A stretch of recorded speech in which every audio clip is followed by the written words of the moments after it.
بسم اللہ الرحمن الرحیم بل الانسان على نفسه بصیرہ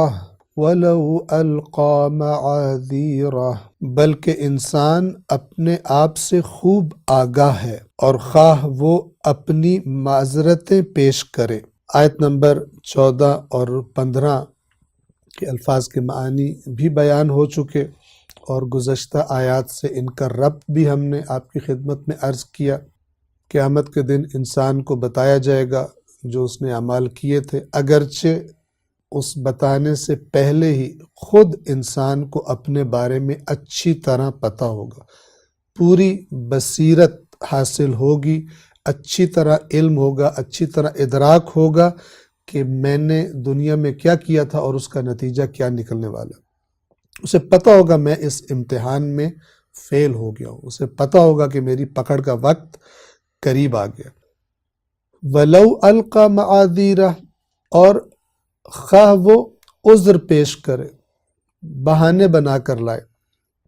اور اگر آپ توجہ فرمائیں تو جس طرح ہم پہلے بیان کر چکے اسی سورہ مبارکہ میں کہ قیامت کے دن انسان کہے گا این المفر، فرار کی جگہ کہاں ہے، کہاں سے بھاگوں۔ جیسے جو دنیا میں بھاگنے کے راستے پیدا کر لیتا تھا اپنی طاقت کے بل بوتے پر، اپنے تعلقات کے بل بوتے پر، اپنے پیسے کے بل بوتے پر، اثر رسوخ کے بل بوتے پر، تو وہ اتنا پکا اس کے اندر راسخ ہو گئی تھی، یہ عادت ملکہ بن گیا تھا کہ قیامت کے دن بھی یہی اس کے منہ سے نکلے گا، کہاں سے بھاگنا ہے، کہاں ہے بھاگنے کا راستہ، کہاں ہے فرار کی جگہ۔ اور تقریباً اسی طرح یہ جو آیات ہیں، آیت نمبر 14 اور 15، کہ اس دن جب انسان کو اعمال نامہ دیا جا رہا ہوگا، اس کو اچھی طرح پتہ ہوگا اپنی حالت کا، اسے اچھی طرح پتہ ہوگا میں نے جان بوجھ کر خدا کی نافرمانیاں کی ہیں، دنیا میں قرآن کریم کی آیات تھیں، میں نے نہیں پڑھی، میں نے نہیں سنی، من گھڑت باتوں پہ چلتا رہا۔ اسے اچھی طرح پتہ ہوگا میں نے جو کسی کا حق مارا تھا اس میں میری اپنی خواہش شامل تھی، وہ مجھ سے غلطی نہیں ہوئی تھی، کسی سے جھوٹ بولا تھا، کسی پر ظلم کیا تھا، کسی کو قتل کر دیا تھا، کسی کو زخمی کر دیا تھا، کسی کا مثلا دل توڑا تھا، ناحق لوگوں کو تنگ کیا تھا، سب کچھ اسے انسان کو جیسے دنیا میں پتہ ہوتا ہے کہ میں کیوں کر رہا ہوں یہ اپنی نفس پرستی کی وجہ سے، قیامت کے دن بھی اس کو اچھی طرح پتہ ہوگا کہ میں نے جو جرم کیے تھے یہ جان بوجھ کر کیے تھے، اسے پتہ ہوگا۔ لیکن جیسے دنیا میں بچنے کے لیے بہانے تراشی کرتا تھا، ایکسکیوزز لا کے لوگوں کے سامنے رکھتا تھا، اور اگر مثلا کام کرتے ہوئے نہ پکڑا گیا تو کر دیا، اور اگر پکڑا گیا تو بہانے بناتا تھا اور عذر پیش کرتا تھا کہ مجھے تو پتہ ہی نہیں چلا، غلطی سے ہو گیا، اور مختلف بہانے بنا کے تیز تھا، زبان کا تیز تھا، لوگوں کو قائل کر دیتا تھا اور لوگ سمجھتے تھے اس سے یہ کام غلطی سے ہوا ہے، یہ قصوروار نہیں ہے، یہ مجرم نہیں ہے۔ تو وہ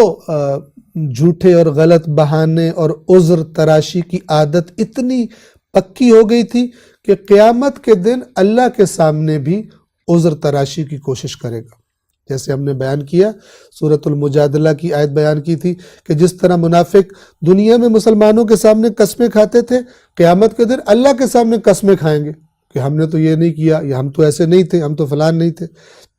یا جو دنیا میں سجدہ نہیں کرتے تھے، آخرت کے دن حکم دیا جائے گا سجدہ کرنے کا، قیامت کے دن سجدہ نہیں کر پائیں گے۔ وہ جو عادتیں دنیا میں پکی ہو گئی تھی، طبیعت کا حصہ بن گئی تھی، شخصیت کا حصہ بن گئی تھی، اور ہم نے لفظ استعمال کیا تھا ملکہ، انسان نے ان پر ملکہ حاصل کر لیا تھا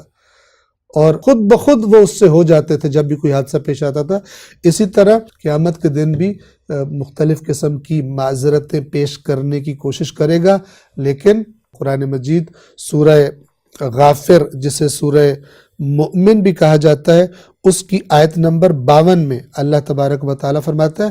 یوم لا ينفع الظالمین معذرتهم، جس دن ظالموں کو ان کی معذرت کوئی فائدہ نہیں دے گی، یعنی کوئی عذر ان کا قبول نہیں کیا جائے گا، وَلَهُمُ اللَّعْنَةُ، اور ان کے لیے لعنت ہوگی۔ لعنت کہتے ہیں اللہ کی رحمت سے دوری، اس دن خدا ان پر رحم نہیں کرے گا۔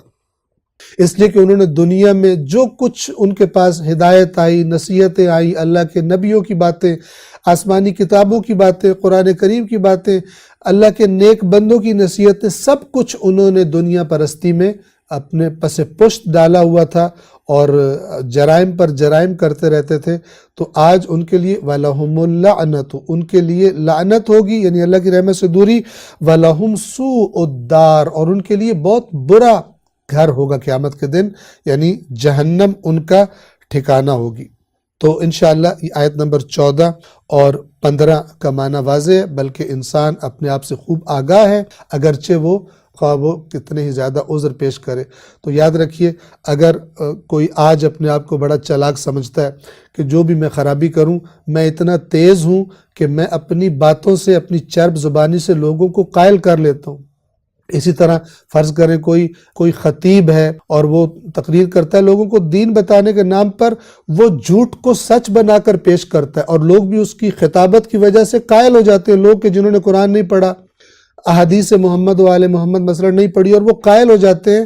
اور یہ سمجھتا ہے کہ میں تو سچ کو جھوٹ بنا سکتا ہوں اور جھوٹ کو سچ بنا سکتا ہوں، اس میں بڑا ماہر ہو گیا ہوں اور مجھے بڑی مہارت حاصل ہو گئی ہے۔